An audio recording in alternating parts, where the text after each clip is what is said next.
record! I did! Hit record! Oh my God.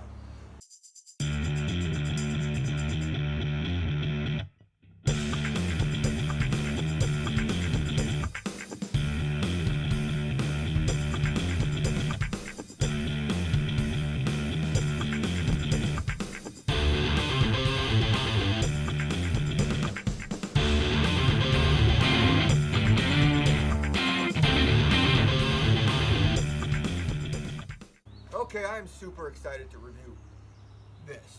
This was a buy on Amazon. I'm not a huge Amazon fan, but shit, you can't go out much, so I was a fan of Amazon right now.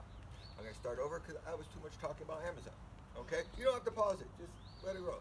Record, just record. That's it. Don't even look pretty. Just record.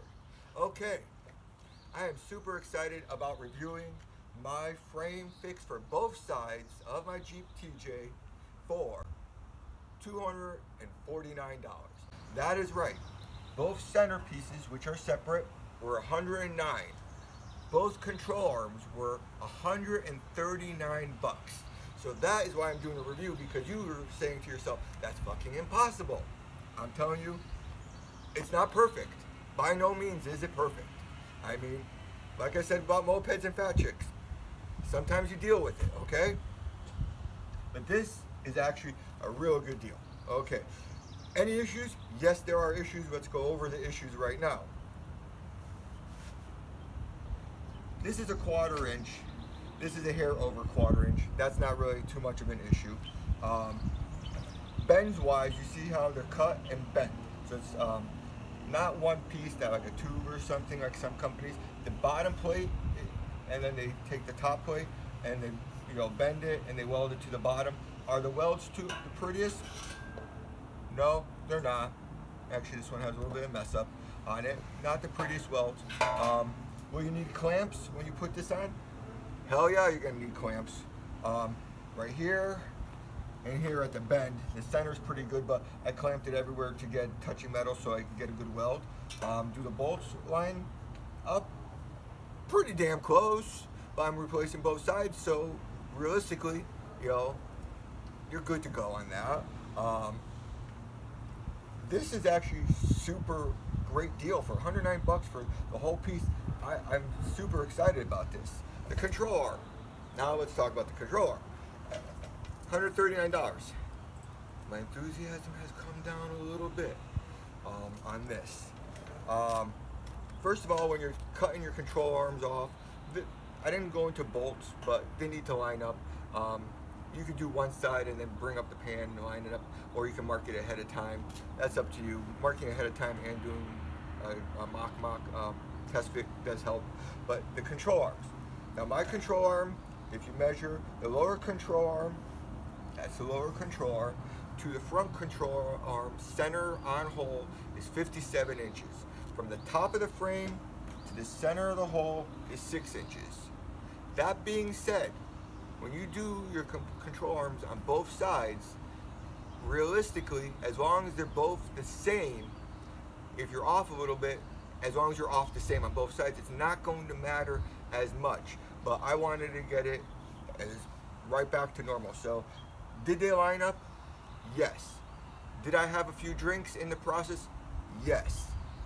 Would I have had a special cookie? Fuck yes. Because you had to beat this in and clamp it, and be honest with you, even when I was done clamping and everything, the one issue, nothing lining up. Upper control arm lined up, sway bar, everything else lined up.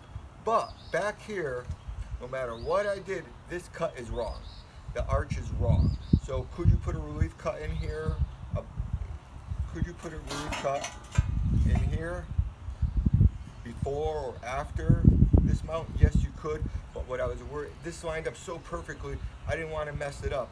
And if I put a relief cut here and bent it there, I thought it was going to look a little weird. So I personally left it alone. Could you do it? Yes. But the reason I have this set up this way is, when you're doing this, I did both of them. Right here, you're gonna have this little lip. What I did was I cut this lip down a little bit, and I basically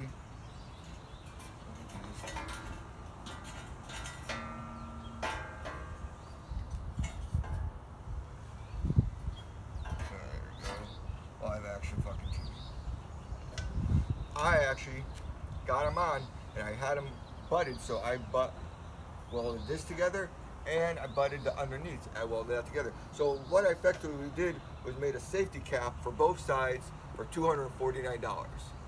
Okay, did you ever see how much safety cap is? Now, if you look at my other video, I did a safety cap to fix my torque box. That cost more money than all this did, but no one makes as many of those and they're all super expensive. So I kind of bought that. But I'm telling you right now, buy it if you can. Right here is my only issue with the back control arm. That's that gap I was talking about. No matter what I did not do the release cut because everything lined up so nicely. I didn't want to fuck with it. So that's the only gap I have and I'll figure that out. All my welds, both sides, nice and done. I'll figure that one out later on. Lined up perfectly right here. Come over here, I welded the bottom and the side together. So that's all connected. All this is connected. And as you can see, I have a solid Jeep frame now, and I'm super, super happy with the price point, what I got for it. So, a lot of hard work, you know, it's not for everybody, but if you have the patience, you can do it. It is much harder doing it on the garage floor than having a lift. I'm not gonna lie about that.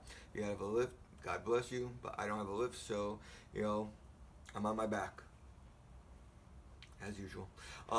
But if you take your time, you can do it. Same thing with, cutting the exhaust out. You really do need to cut the exhaust out because if you don't cut out or take out your exhaust, forget about it. Just cut it out and take it out and then put it back on. It's just a lot easier. It's just gonna make your life easier. Plus, you can, while you're underneath there, you do what I'm doing, cleaning up all the rust on the floor pans. And that's another video coming out. I'm changing out the complete rear floor plan. So, talk to you later. Have a great day.